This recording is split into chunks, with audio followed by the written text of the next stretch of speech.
Welcome to the podcast. This show is entirely dedicated to the wisdom and the stories of people embracing their true and extraordinary nature, of overcoming, breaking through limits, tapping into universal wisdom, and hopefully inspiring you to do the same. Okay, welcome back to Being Extraordinary with Akasha Awakened. So this is segment number 2, session number 2 with my new software. Let's see how we do. Okay, so with this session, it's kind of rolled into a few different things I wanted to talk about. I did take a poll on my Instagram page about certain topics that people wanted to hear about, and I do have them all noted down for a future podcasts. We kind of ended up shifting into a different area, which is something that I've been meaning to talk about. So I felt, okay, maybe this is it. So what I really want to talk about just before we get going is this little update for everyone. So as you would have seen if you're on my email list or you follow my page, Akasha Awakened is changing. There are going to be some significant changes happening to my website at the end of this month. So if you are listening to this in that short window of time before this launch date and when things are changing, if there's anything on my site that you've been dying to get your hands on, well, now's the time because a lot of it is kind of going away. I want to remove almost all of my sessions, one-on-one reading sessions, and I'm going to specifically focus on the soul return, which I'll talk about in a moment. So a lot of my regular offerings are going to disappear, and I'm going to refine my approach to be very specific to the soul return. My courses and programs are essentially most of them are still going to remain, but the prices are going to be increasing because a lot of these programs I've been offering for many years, and every year they get kind of better and stronger. I also add more to every course, and I've never made a reflective price jump. So the prices are going up. Also, inflation, blah, blah, blah, all that fun stuff. So things are changing to kind of accurately reflect what you're getting. And I have had enough time to watch, people invest in the course and in courses and sessions. And I just find, unfortunately, it is true. If you're investing in yourself, usually there's a reflection of how much you actually invest versus how much time you invest. And anyways, my courses have a lot of transformative potential, but you have to be ready to go there. So especially ones like Creatrix, I think when I started Creatrix, it was just this 6 video session and it didn't have a lot of reflection. It definitely didn't have the Akashic journeys. So Creatrix itself has at least doubled in size and the prices stayed the same. And so we need to make these changes to be more reflective of what you're actually getting. And then also to note things like Creatrix, they used to be just 6 weeks. There's way too much going on for it to really happen in 6 weeks. So I'm changing it to make it a little bit longer, make it make more sense. And I'm excited to jump in and see what it's like to work with a cohort when things are kind of shifting in this sense. And it's really new for me and really scary. I am shaking in my boots here, but I'm very excited to see what happens. Anyway, I just want to talk about the soul return briefly, but ironically, it's going to bleed into what the topic is I want to talk about with you guys today. So the soul return, what exactly is it? And just as a reminder, I sometimes use my podcast as a resource bank for people that are asking me questions about services or, certain philosophical questions, things like this. So the soul return is essentially my one-stop shop for everything that you need to return back to your soul essence and allow that to essentially begin to become the driving force behind your life. And when we allow our solar and soul essence to really be what presses us forward in life, we naturally become radiant and magnetic. And it's very easy for us to start living a life that is what we came here to live, what actually is nourishing and fulfilling, to experience more joy, more expansion, more opportunity, and really live a life that we didn't always think was possible for ourselves. So that is really my goal, is for you to live this beautiful soul-led life that is radiant. You are magnetic, you are confident, you are who you've always wanted to be, and you're naturally abundant and free. My big thing is I want all of us who desire to be so to have abundance and to be free in that process. So how do we get to that place? Well, the soul return is taking you on that journey. I do tailor the sessions to my clients. So when you sign up for a soul return session, an intake form will be basically sent to you and you fill out the selected areas that you're interested in. You let me know about any background, just so that when I'm preparing the session, you're fully able to, we're going to take it where you want it to go. So we need to know where you are, where you feel blocked, where you feel like you're living for other people, where you feel like you're not authentic, where you feel like you're living these old loops, these old stories, these old timelines, and you kind of feel like you're stuck in this glass box or this glass ceiling that you just can't seem to break through. You just can't seem to move past. It just feels like you're limited, you're restricted, you're being blocked at every turn, and it's like getting us from here into here. And the beauty of the Akashic records is essentially we can access where that soul story originates. Where did the limiting belief formulate? Where did this loop of karma begin? Let's bring some clarity to you so that we can archive the story and we can essentially bring forth this new energy to your life.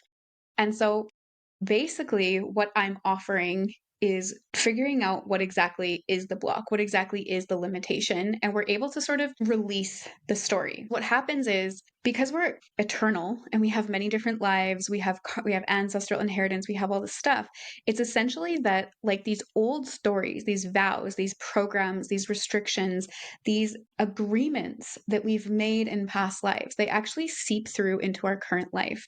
And they kind of go on this repeating loop until we break out of them and create this new loop with karma. So, as you can probably guess, most of us in recent past lives, or if we don't believe in past lives and we believe more so that we're inheriting things from our ancestors, I mean, both are correct, really. We have these looping stories in our subconscious, which we've talked about in the previous episode if you want more on that. And they kind of seep through and affect our current reality. And then we're sort of broadcasting the frequency of that story. And so we broadcast that frequency, and like attracts like, so that frequency comes back to us. So let's say we have a vow of poverty, which is a very common one and something I also struggled with. We kind of are broadcasting this energy to the universe that we are impoverished and that money doesn't ever stick in our hands and it's only for survival. It's only to buy bills and buy food, and money is strictly for survival. Well, we're kind of emanating that energy out to the universe, which means it's going to come right back to us. And we're going to constantly find ourselves in the storyline that we are essentially impoverished. So in Soul Return, we actually do all the things I talk about in the previous recording, which is like removing subconscious beliefs. It's also about figuring out where they come from, why we decided to do it, and essentially gently releasing those stories. How do we release the stories? So this would be what you would experience as healing. Because of course, as you know, healers don't actually heal you. They create the space so that you can heal yourself. So how do we heal ourselves? There's, in my opinion, two things. And this is what we're going to do in the Soul Return. And I'm just going to be there to help push you along the way.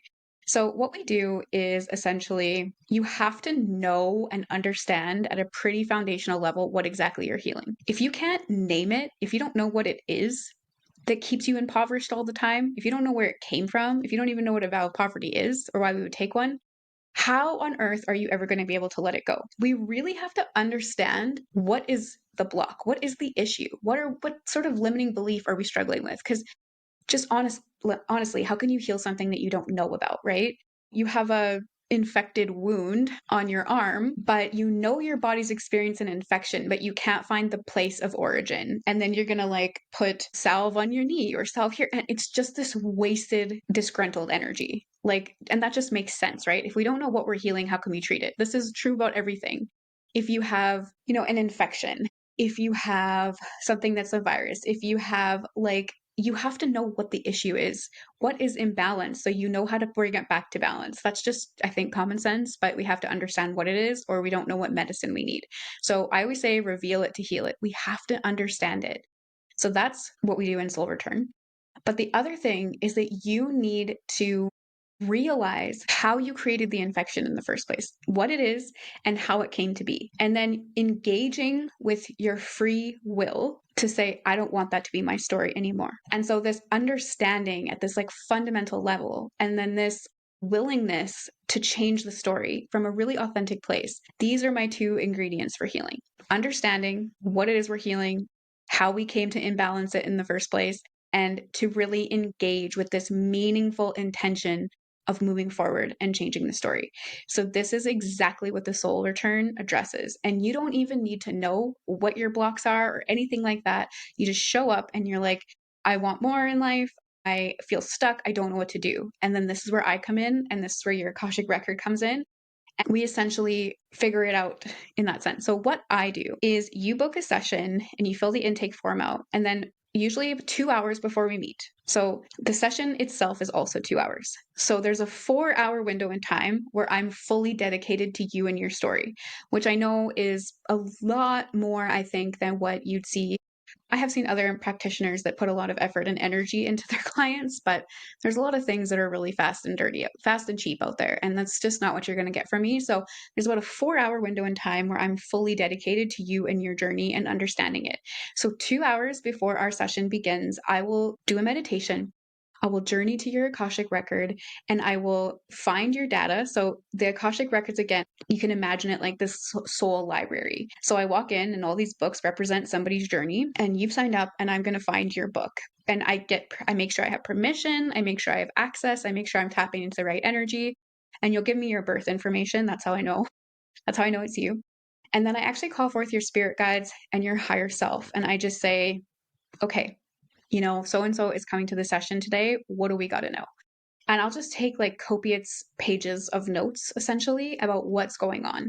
And so there's two primary things that we'll most likely always dive into. And then based on your intake form, there's like additional layers we can peel. So the two primary things I'm always going to look into is, who are you at soul level? What is your alignment? How, because we want it, right? We talked about the goal is to get into that soul energy. Well, who are you? What is it? What does it look like? How do you operate? What is your soul essence? Why are you here? What are you trying to accomplish? So I look up that. And then I also look up, okay, well, what's blocking them? What's the issue? What's the karmic loop? What's the subconscious block? Do they have a vow of poverty? What's happening? And I'm just taking notes. And usually you get like more than you bargain for. You might be coming to me about a financial woe or something, but your spirit guides are going to unload everything on you that you are ready to release. They're like, she's done with this, they're done with this, we're over that. And I'm just writing it all down. And then the hard part, and anyone who's ever studied the Akashic records with me, so I also teach people how to do this for themselves, for others, will know that this is where the hard part comes in. Is like, now you have to figure out where it came from. So you're taking notes, you're like, oh, this is their soul essence, and then you're taking notes about all their blocks or their issues or whatever. And then you have to figure out, okay, well, how do we get this? How do we create this? What actions, what self-abandon, what social or survival pressure came in for you in this lifetime or another that made you peel yourself away from your soul essence in the first place and engage in this way instead, believing that money can only be for survival only. What kind of lifetime was that? And then you have to sit in the energy this is why it takes 2 hours to prep, because I don't know how fast or how slow that information is going to come through. But sometimes I'll get visions of a past life. Sometimes it's one past life and all these negative things come up. Sometimes it's like 3 past lives, 4 past lives, and we start to get, oh, okay, this is what your soul has been experiencing in past lives. And this is the loop with karma that you've created and these subconscious limiting beliefs. And I basically just note all of this. And then me and your spirit guides this is how I would describe the healing work. If you do a session with me, I will also explain this. But what ends up happening is like, we want to archive finished and complete stories so that you can have this rejuvenated energy that actually reflects more of who you really are and what you really desire in this lifetime, and less of who you've been, who you are not, and what you do not want in this lifetime. Because, right, we're emanating this essence of poverty, and the universe is like, yeah, girl, here's poverty. And we don't want that. So we want to basically archive the things that you are not to allow you to stand in the energy more of who you truly are. How do we do this? So first of all, the two key components need to be hit. First of all, you got to know where the misalignment is. You got to know why you chose misalignment, and you have to engage truly from this authentic, integral place that you're ready to let that go. If you're coming to the session, I already know that you're ready. You've already invested, you've booked, you're ready to find out. That's already it. So you have to know these things.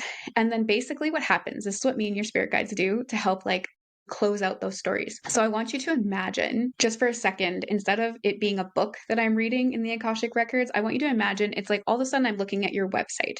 And truly imagine that you have this website that you broadcast out into the universe every day. And you have these goals and ambitions, and you have this true authentic self, but you might have outdated information from past lives on your website and you don't even know it's there because it's so old, you didn't know where it came from, and you didn't know it was affecting how the universe was engaging with you or understanding who you are. So then it's kind of like your spirit guides are like, this is a block. And I'm like selecting and highlighting it on your website. I can't delete it, but me and your spirit guides set it up such that when you hear about it, when you understand it, and when you engage your free will to say, I don't want that anymore, it closes out these old storylines and it archives it. And suddenly your website sort of like restructures itself to be aligned. It doesn't have vows of poverty.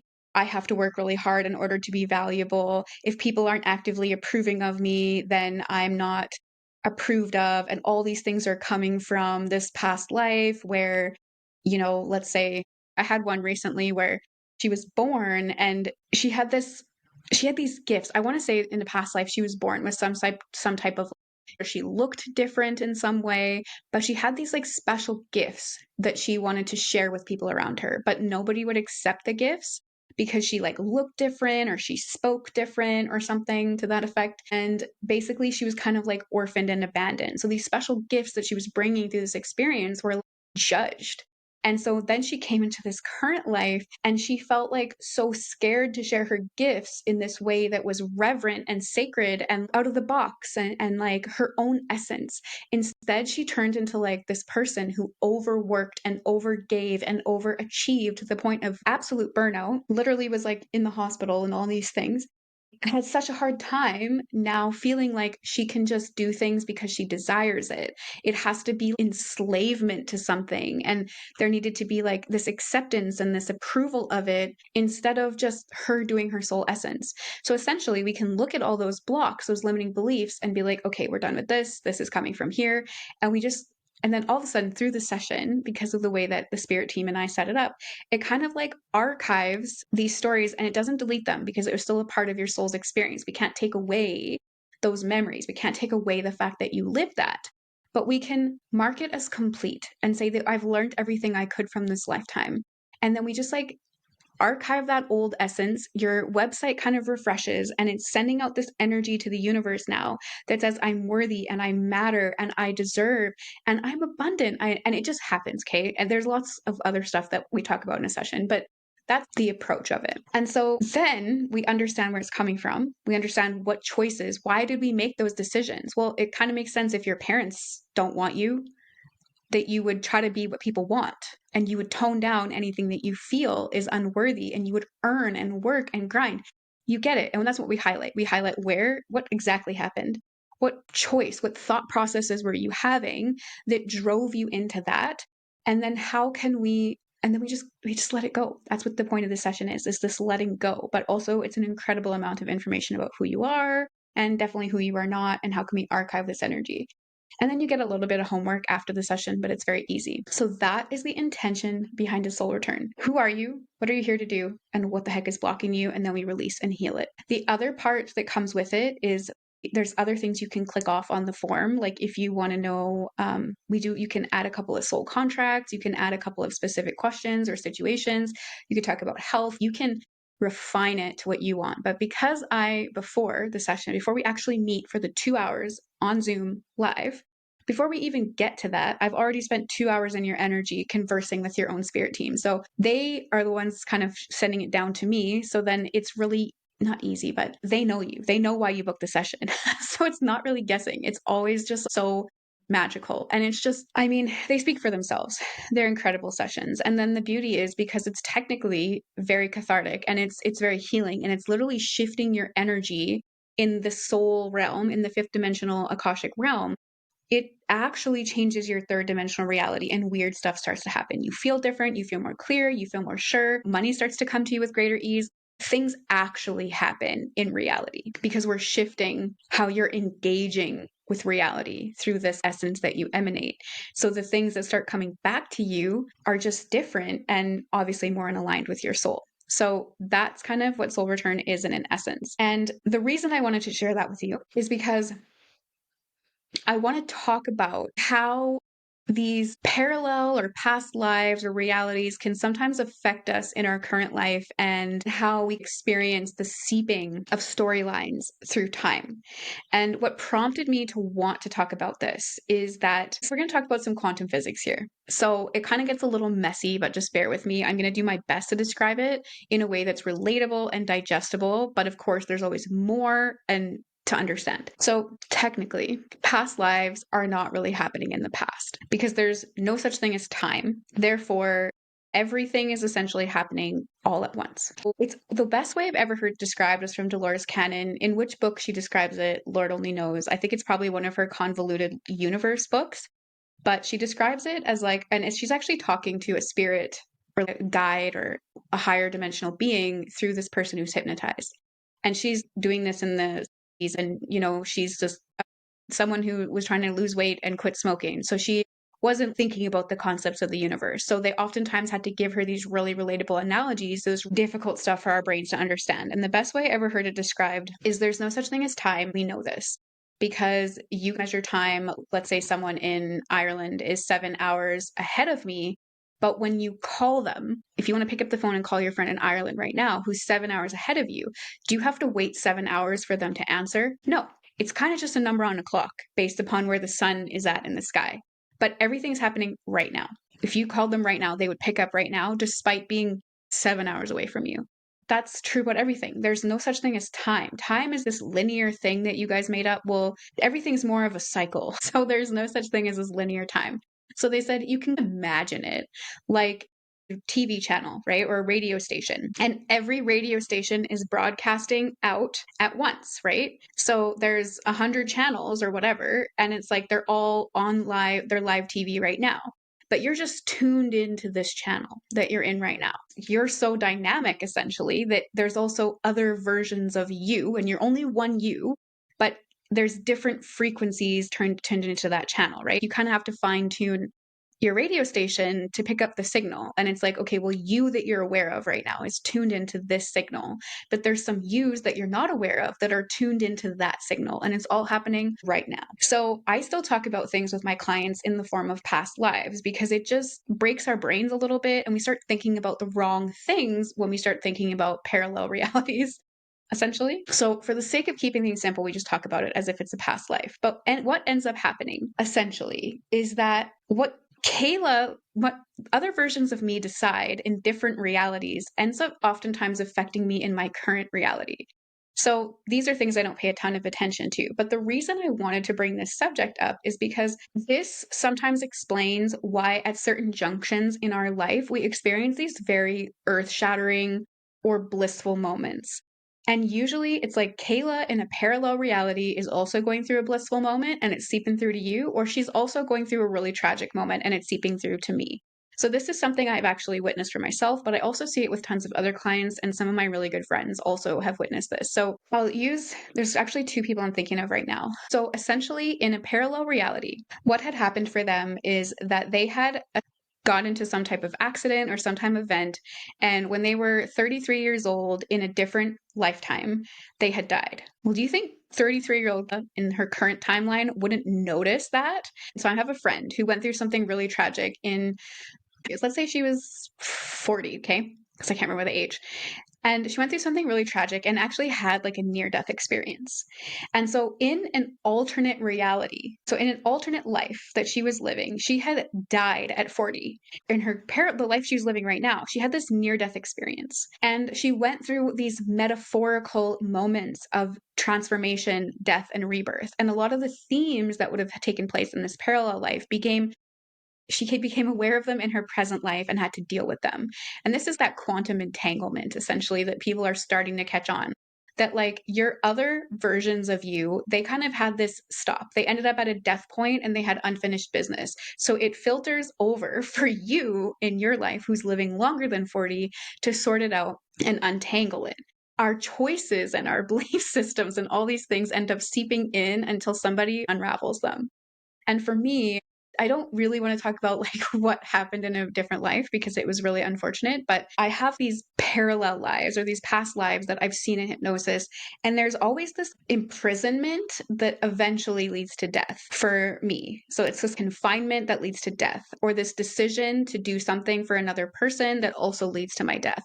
When I was 33, because when I was 33 in a different life, I went through this death when we were really kind of thriving with money. And then all of a sudden now it's really challenging for us to navigate. And it's like, okay, well, maybe you in a different reality suddenly lost their job, or they're living in the dirty 30s and poverty has crept in. And now there's suddenly these new layers of things we have to deal with.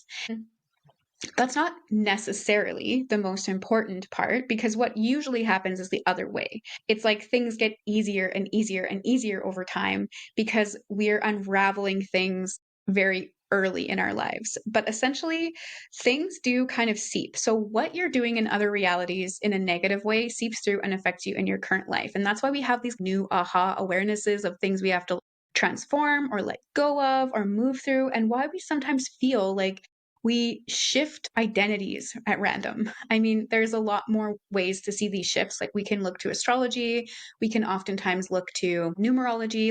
We have a lot of ways to see where these big shifts will happen, but usually they're also extremely parallel with our other realities. But the good news is the point of life is essentially to unravel all of our karma and come home to ourselves, not have to reincarnate anymore, essentially, to get into that state of enlightenment, as people say, where you don't have to do the game anymore. So the good news is that when we unravel our stories, when we release our blocks, when we connect back to our soul essence, that work also filters out to our past lives as well, and kind of rewires a different ending or brings healing to all these other versions of ourselves as well, which is what we would want, right? Because then we mitigate our pain and discomfort in the future. And how do I know that this is true? So I guess I don't.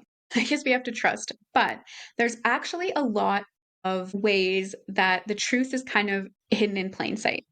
When we look at astrology, even, we're oftentimes looking at understanding ourselves in the chart. And I think that's important because, right, I said one of the most important things is like, well, who am I? What am I here to do? Because how do I live in alignment with something that I can't remember? I can't remember who I am. So understanding ourselves is definitely a major part of the journey.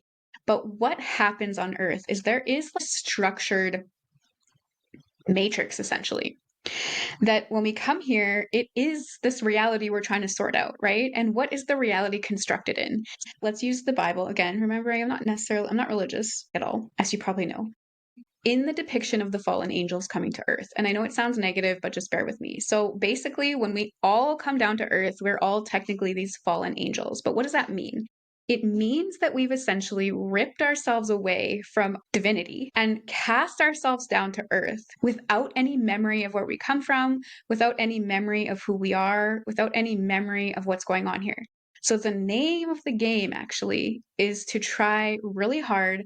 We literally are thrown into the abyss of forgetfulness. We have no idea what we're doing or who we are. And the goal of our incarnations is to see how long it takes for us to get home to the truth, get home to ourselves. So it's being cast away from divinity, falling to earth, and trying to see if we can remember that we're angels, trying to remember that we're divine. And this is also reflected in astrology, because in astrology, in true astrology, so this is like the ancient shit that like no one's talking about.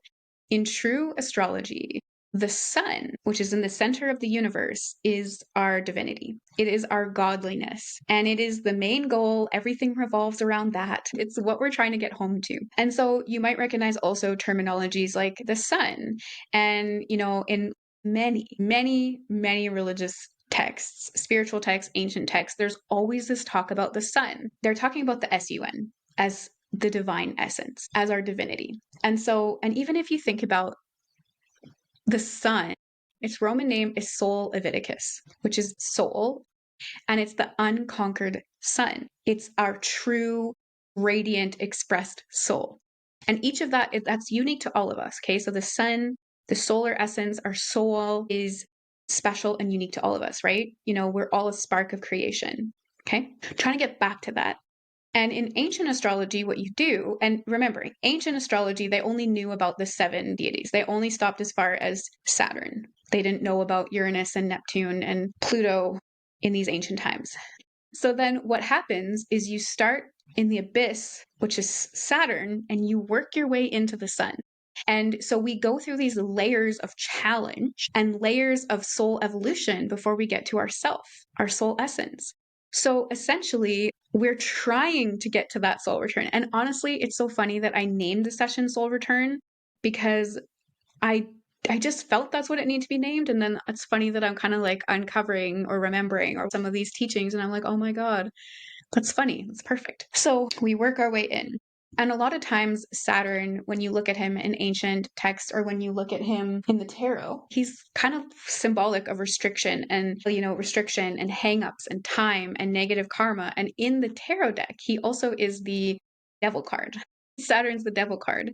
And so we start as far away from divinity, which is Saturn. So we're restricted, we're encaged, we're boxed in, we're limited, and we're here to then transcend that level, which is remembering that that's not our true nature. We're meant to be free. We're meant to be expressed. We start to discover our ambition and so on and so forth. And so we're trying to get back to that solar essence and allow it to become the center of our universe and allow it to become how we live our life. And sort of through that, as well as you think about the solar system itself, it's like everything's revolving around the sun and everything's kind of in the sun's, I don't want to say control, but it's under the sun's energy.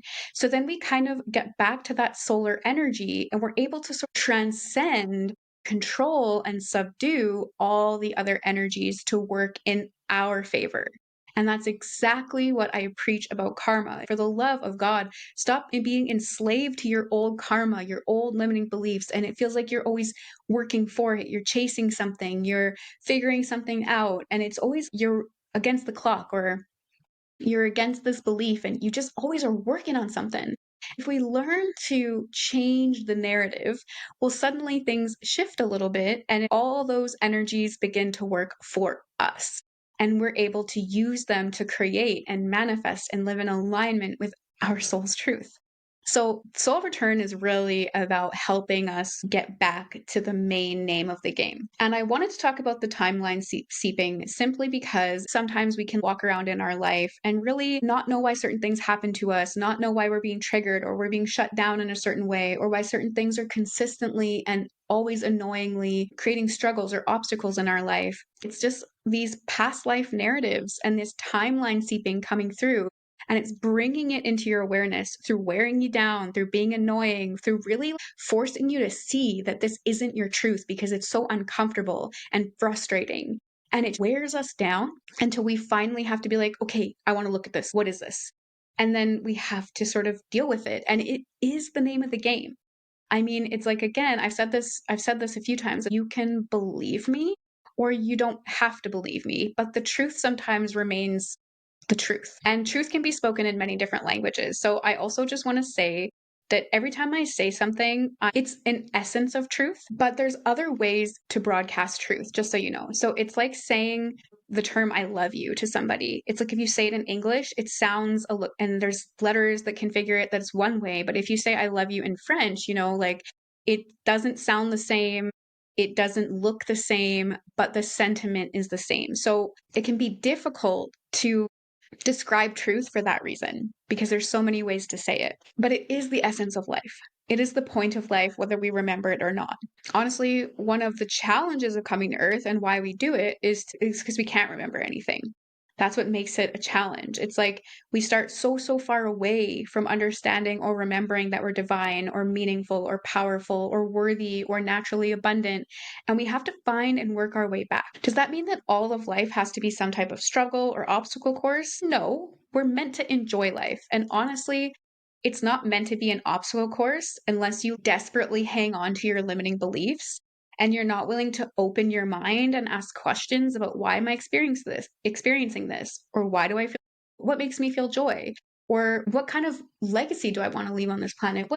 How do I want my life to look? It's really, honestly, everything I'll teach you, especially in things like creatrix or soul return, or just the fundamental essence of everything I'll teach you is just like, think about it, live consciously, live with your mind open, ask yourself, why am I doing this? Does it make me feel good? Do I get anything out of this? Does it uplift my energy? Or am I doing it for some external motivation? Living on autopilot is like literally, that is just not going to get us anywhere. That is, I would say, the worst thing you could do with your life is live on autopilot. It's just about being aware, being conscious, being and choosing things because you think it's the right thing for you. And you'll learn, like in your life as well, that we don't always know what's right for us right off the start. So there's a lot of, I thought that's what I wanted, but I really like this instead, or I thought that was going to make me happy, but this is what made me happy instead. So there's a lot of navigating this and sort of evolving through things, but it's just about living conscious.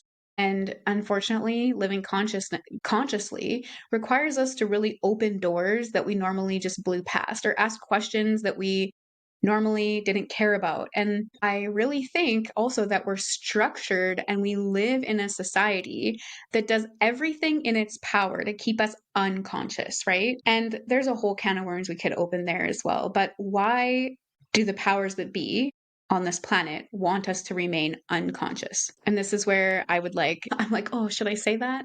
And I'm really working on it to just be more authentic and just say what needs to be said. But I can feel myself being, I don't know if I want to go there. But why do the powers that be on this planet, the controlling factors, the governance of this planet or this realm, never ever want us to remember what's going on here? It is because it is a free will zone. So there is also this permission on planet Earth to do whatever you want. And if you're someone who's truly fallen off their path and they like the sense of power or control, or feeding off other people's life force and anxiety and chaos because they're really far off base, well, they need the workforce. They need souls to keep coming to Earth so they can harvest energy from them. They need souls to keep coming to Earth to do their bidding. Right? I mean, on Earth, you can have money and control and power, and you can't have that sometimes unless they're getting it off the backs of others. So there's this benefit for people being stuck on Earth for longer or more extended periods of time, and being a part of this essence of being enslaved to that unconscious way of living where you go to work, you sell your energy for a couple of dollars that isn't enough for you to survive, and you get caught in this loop of anxiety and fear and chasing and moving. That energy goes into somebody else and something else. And it's this negative kind of chronic drain that ends up being created on this planet. These are the people that are really, really misaligned from their divine essence. And they've used everything in this ass backwards way to keep us really stuck. And also, it makes the challenge more challenging. So, despite all the people around us or all the negative people around us that might be draining our life force, keeping us stuck in place, in a sense, is it does add to the essence of reality being really difficult to go home and remember who we are. If we just sat here and everything was fine and dandy every day, all day, it's like it'd be pretty easy for us to kind of come back to our spiritual truth. If you make it really difficult because everything in the universe is telling you that you're nothing and no one and life has no meaning and you got to chase and go, even though I think every single one of us knows something is missing and knows there's something more to life, it makes the game pretty fun. This is an advanced game too. This isn't just where all souls would go right off the hop. This is like some elite level stuff, and it's very challenging. But the point is to remember. So we want to deal with our timeline seepages. We want to deal with these moments of limiting beliefs or these stuck loops or these things that replay on repeat that don't feel like they're in alignment with our true essence. They don't make us feel free or purposeful or expanded or joyful or abundant, I suppose. And the goal is to get to the places of this memory and these things, and to kind of, again, sort of almost like enslave the energies that used to enslave us to help us get where we're going, but in a way that's positive for us and oftentimes positive for other people. That's kind of the difference between positive souls and negative souls on this planet, which doesn't mean anything other than this, that positive souls operate in this positive way and they leave the world around them positive. It doesn't mean that they can't have a bad day. It doesn't mean that they can't be off or mad sometimes, but they do have this essence of like thriving on this positive expression. And then there's like negative people that thrive off of negative things. they naturally just need the feedback, the essence from somebody else in a negative way to progress. And it's actually like Monsters Inc., if you guys have ever watched it, is a really great archetype for that. Most of the people that run or operate our world are people that thrive off of that fear. Where did they even come up with that concept? Because it's just all too real for our planet, about that scaring people. And the people that really kind of orchestrate our reality are people that feed off of that negative energy. But for the most of us, the ones who are listening to this podcast, we're going to thrive off of how they turned out in the end, where it's like that laughter, where we like feel filled up when we leave the world a better place. It doesn't mean that we're not lost in left field sometimes, but at the end of the day, that's actually what nourishes us. And the people that kind of orchestrate this universe, what actually fuels them is not universe, this planet is the negativity. So they have invested interest in you never remembering anything so that you can keep feeding them fear so that they can get their like highs. And another kind of symbology that happens with this positivity versus negativity and this keeping positive people entrapped and enslaved is that there's kind of two types of people, again, the positive and the negative.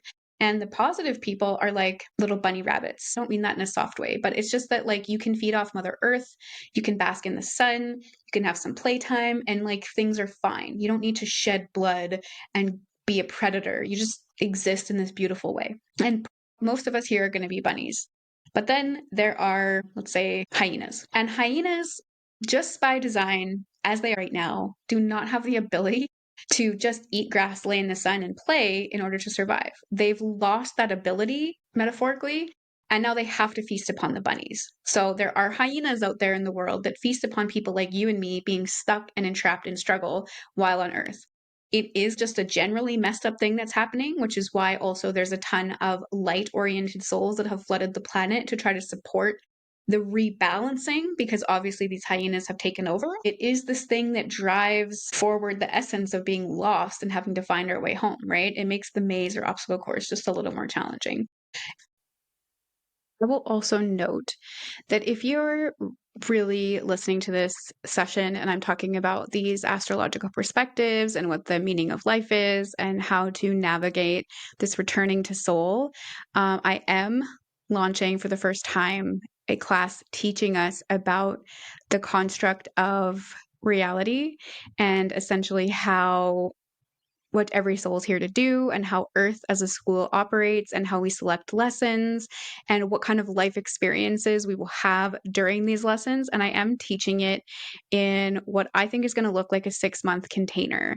If it's something that you're interested in, I've linked below a wait list to be notified when that course launches, because it really is going to be teaching everybody about the fabric of our reality and this desire to return back to soul. And it is structured in such a way that you're able to use this information to understand the fabric of reality. But also it's something that you'll be able to add to your practice to be able to understand yourself and your life journey, your lessons, your life experiences, why certain things happen, but it also is structured in such a way that you'll be able to offer this as a facilitator as well, to be able to help to know and understand what other lessons people have signed up for, what their life experiences are trying to teach them, and how to sort of guide them through their life here on Earth to help them return back to their own soul. So if that's something that sparks your curiosity and you want to know more about that, get on the wait list to be notified about that course, because it's coming up this fall if I have the courage to drop it, because it's very scary. But yeah, get on that.